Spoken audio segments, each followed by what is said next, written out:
जो मुख्यमंत्री हैं उनके अंदर स्वास्थ्य मंत्रालय है, उनके अंदर सारे उनके रूल है, पुलिस है, और वो नहीं समझ आ रहा है कि वो किसके खिलाफ प्रदर्शन कर रहे। रूल तो उनके हाथ में है, कानून वो उनके हाथ में है। कम से कम वो लोअर कोर्ट तो तक केस को साफ सुथरा सरकार पहुंचा सकती है। चिंताजनक है कि जो भी वहाँ डॉक्टर्स आवाज उठा रहे हैं उस बच्ची के लिए, अपने सेफ्टी के लिए, उनको दबाया जा रहा है। ಪಶ್ಚಿಮ ಬಂಗಾಳದ ಸಿಎಂ ಮಮತಾ ಬ್ಯಾನರ್ಜಿ ಅವರ ರಾಜೀನಾಮೆಗೆ 2012ರಲ್ಲಿ ದಿಲ್ಲಿ ಸಾಮೂಹಿಕ ಅತ್ಯಾಚಾರ ಪ್ರಕರಣದ ಸಂತ್ರಸ್ತೆ ನಿರ್ಭಯಾಳ ತಾಯಿ ಆಗ್ರಹಿಸಿದ್ದಾರೆ. ಕೋಲ್ಕತಾದ ಆಸ್ಪತ್ರೆಯಲ್ಲಿ ಟ್ರೈನಿ ವೈದ್ಯೆಯ ಕ್ರೂರ ಅತ್ಯಾಚಾರ ಮತ್ತು ಹತ್ಯೆಯ ವಿರುದ್ಧ ವ್ಯಾಪಕ ಪ್ರತಿಭಟನೆಗಳು ಭುಗಿಲೆದ್ದಾಗ ಪರಿಸ್ಥಿತಿಯನ್ನ ನಿಯಂತ್ರಿಸುವಲ್ಲಿ ದೀದಿ ವಿಫಲರಾಗಿದ್ದಾರೆ ಅಂತ ಆರೋಪ ಮಾಡಿದ್ದಾರೆ. ತಾವೇ ಪ್ರತಿಭಟನೆ ನಡೆಸೋ ಮೂಲಕ ಮಮತಾ ಬ್ಯಾನರ್ಜಿ ಅವರು ಜನರ ಗಮನವನ್ನ ಬೇರೆ ಕಡೆ ಸೆಳೆಯೋ ಪ್ರಯತ್ನ ಮಾಡ್ತಿದ್ದಾರೆ ಅಂತ ಆಶಾದೇವಿ ಕಿಡಿಕಾರಿದ್ದಾರೆ. ಈ ಪ್ರಕರಣದಲ್ಲಿ ಅಪರಾಧಿಗಳಿಗೆ ಗಲ್ಲು ಶಿಕ್ಷೆಯಾಗಬೇಕು ಅಂತ ಮಮತಾ ಬ್ಯಾನರ್ಜಿ ಕೆಲವು ದಿನಗಳ ಹಿಂದೆ ರ್ಯಾಲಿ ನಡೆಸಿದ್ರು. ವಿಚಿತ್ರ ಅಂದ್ರೆ ಈ ಪ್ರಕರಣಕ್ಕೆ ಸಂಬಂಧಿಸಿದ ಆರೋಗ್ಯ ಮತ್ತು ಗೃಹ ಖಾತೆಗಳೆರಡು ಮಮತಾ ಬ್ಯಾನರ್ಜಿ ಅವರ ಅಧೀನದಲ್ಲೇ ಇದೆ. ಮಮತಾ ಅವರು ತಮ್ಮ ವಿರುದ್ಧವೇ ಪ್ರತಿಭಟನೆ ನಡೆಸಿದ್ದಾರಾ ಅಂತ ಅನೇಕರು ಟೀಕೆ ಮಾಡಿದ್ರು. ತಪ್ಪಿತಸ್ಥರ ವಿರುದ್ಧ ಕ್ರಮ ಕೈಗೊಳ್ಳೋ ತಮ್ಮ ಅಧಿಕಾರ ಚಲಾಯಿಸೋದ್ರ ಬದಲು ಸಾರ್ವಜನಿಕರ ದಾರಿ ತಪ್ಪಿಸೋದಕ್ಕೆ ಟ್ರೈ ಮಾಡ್ತಿದ್ದಾರೆ ಅಂತ ನಿರ್ಭಯ ತಾಯಿ ಹೇಳಿದ್ದಾರೆ. ಸ್ವತಃ ಅವರೊಬ್ಬ ಹೆಣ್ಣು ಮಗಳು ರಾಜ್ಯದ ಮುಖ್ಯಸ್ಥೆಯಾಗಿ ತಮ್ಮ ಜವಾಬ್ದಾರಿಯನ್ನ ಈಡೇರಿಸುವ ಮೂಲಕ ತಪ್ಪಿತಸ್ಥರ ವಿರುದ್ಧ ಕಠಿಣ ಕ್ರಮ ಕೈಗೊಳ್ಳಬೇಕಿತ್ತು.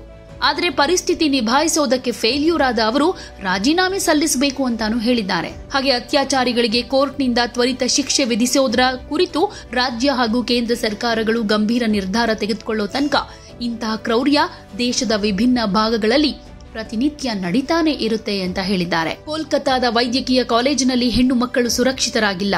ಅವರ ವಿರುದ್ಧ ಅಂತಹ ಅಮಾನುಷ ಕ್ರೌರ್ಯ ನಡೆದಿದೆ ಅನ್ನೋದಾದ್ರೆ ದೇಶದಲ್ಲಿ ಮಹಿಳೆಯರ ಸುರಕ್ಷತೆ ಸ್ಥಿತಿ ಯಾವ ಮಟ್ಟಕ್ಕಿದೆ ಅನ್ನೋದು ಅರ್ಥ ಆಗುತ್ತೆ ಅಂತ ಆತಂಕ ವ್ಯಕ್ತಪಡಿಸಿದ್ದಾರೆ. सरकारें एक दूसरे पे थोप रही हैं, प्रदर्शन कर रही हैं, बजाय कि वो उस केस पे काम करे, महिला सुरक्षा पे बात करें, अपने कानून में जो भी कमियां हैं उसको पूरा करें। लेकिन नहीं, वहां पे तो जिनके जो मुख्यमंत्री हैं उनके अंदर स्वास्थ्य मंत्रालय है, उनके अंदर सारे उनके रूल है, पुलिस है, और वो नहीं समझ आ रहा है कि वो किसके खिलाफ प्रदर्शन कर रहे, किससे फांसी मांग रही हैं। रूल तो उनके हाथ में है, कानून वो उनके हाथ में है। कम से कम वो लोअर कोर्ट तो तक केस को साफ सुथरा सरकार पहुंचा सकती है। तो चिंताजनक है कि जो भी वहाँ डॉक्टर्स आवाज उठा रहे हैं उस बच्ची के लिए, अपने सेफ्टी के लिए,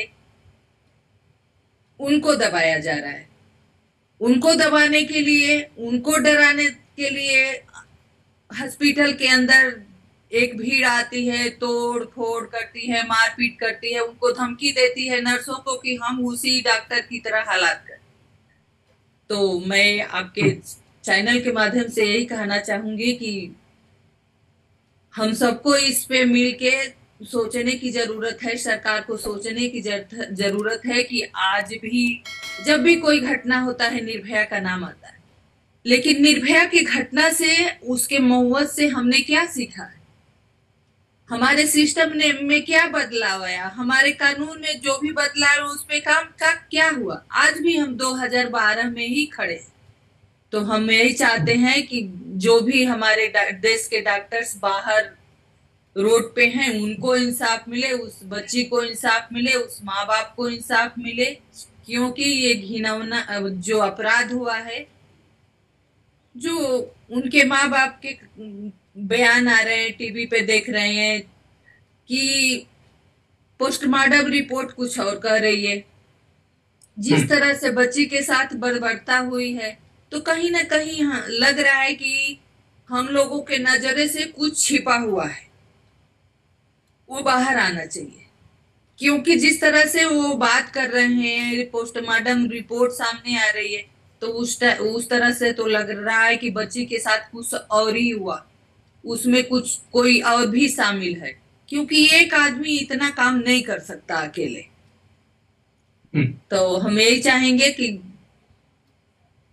जो भी हुआ, बच्ची अब इस दुनिया में नहीं है, तो उसके माँ बाप को इंसाफ मिले। जो हमारे डॉक्टर्स बाहर प्रदर्शन कर रहे हैं, उनको जो भी मांगे हैं सरकार उनकी मदद करे, क्योंकि आज एक बच्ची की जान गई है। कोई जरूरी नहीं है कि बच्ची की जान गई है, डॉक्टरों को भी खतरा है। क्योंकि आप देखेंगे कहीं भी सरकारी हॉस्पिटल में अगर कुछ भी डॉक्टरों से इधर उधर होगा, जरा सा देर हो गई, तो मरीज के परिवार वाले उन पे हमला कर देते हैं, सारा दोष उन पे मढ़ देते हैं। तो कम से कम उनको तो सिक्योरिटी चाहिए। आप बैंक में जाएंगे, उस पे मोटे शब्द में लिखा होता है कि उनके उस अधिकारी के साथ कोई दुर्व्यवहार हुआ तो इतनी सजा होगी, फाइन होगी।